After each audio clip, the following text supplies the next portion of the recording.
Bismillahirrahmanirrahim. Assalamualaikum warahmatullahi wabarakatuh.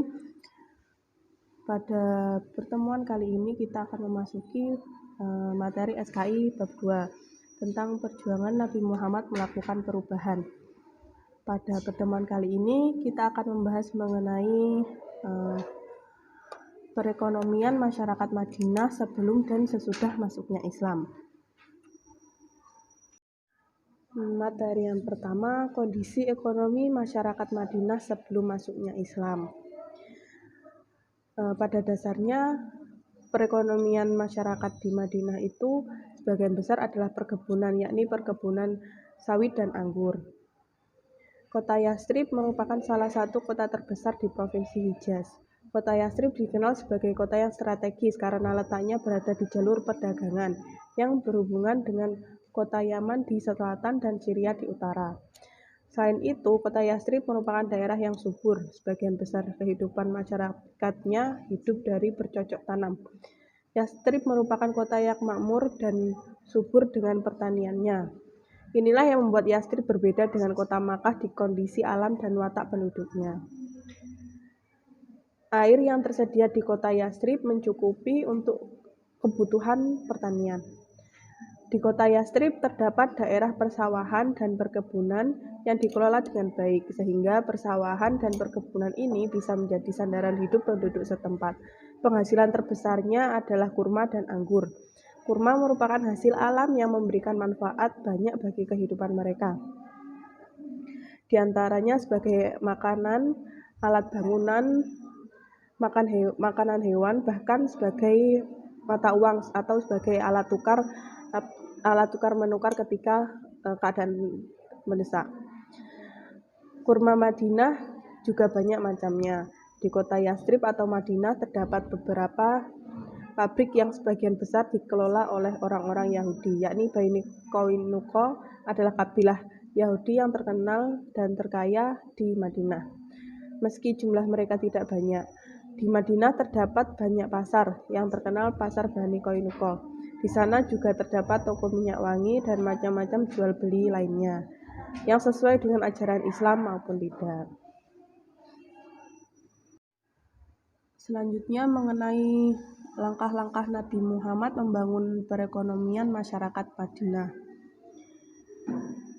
Seperti dijelaskan sebelumnya bahwa para sahabat Muhajirin hijrah ke Madinah dengan secara sembunyi-sembunyi.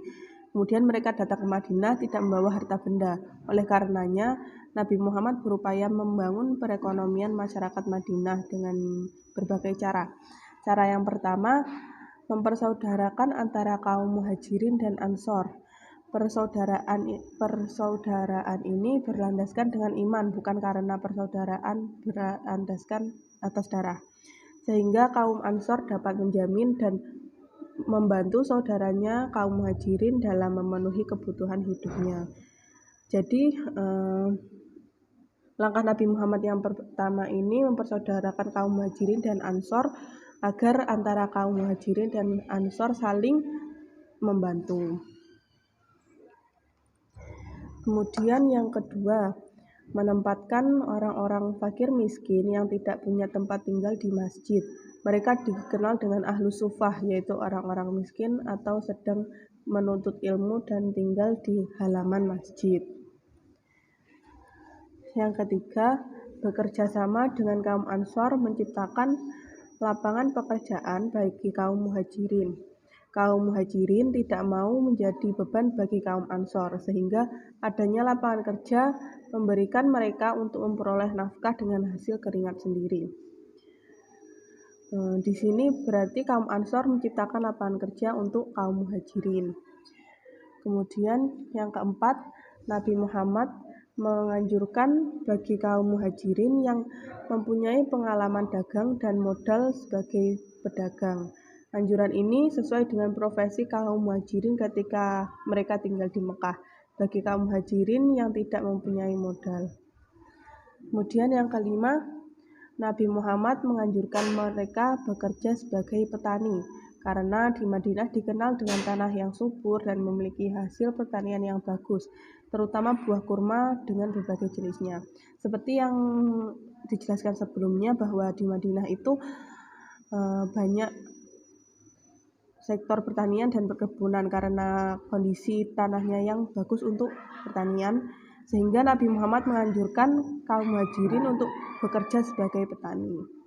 Kemudian yang keenam, setelah menerima perintah zakat, pembinaan perekonomian umat Islam lebih mendapat perhatian.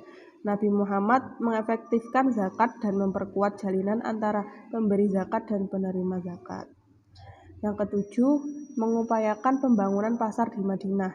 Selama tinggal di Madinah, Nabi Muhammad menjalankan pembangunan pada semua aspek, tidak hanya berkaitan dengan akhlak dan ibadah, namun juga ekonomi. Di Madinah terdapat pasar Madinah yang menjadi saksi sejarah upaya Rasulullah membangun ekonomi umat. Pasar ini dibangun sendiri oleh Rasulullah yang hingga saat ini masih beroperasi.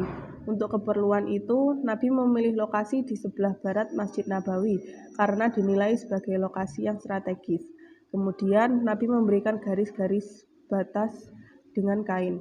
Kemudian menentukan lokasi bagian dalam pasar untuk menjual barang atau komoditi yang diperjualbelikan seperti ternak, bahan makanan, dan sebagainya.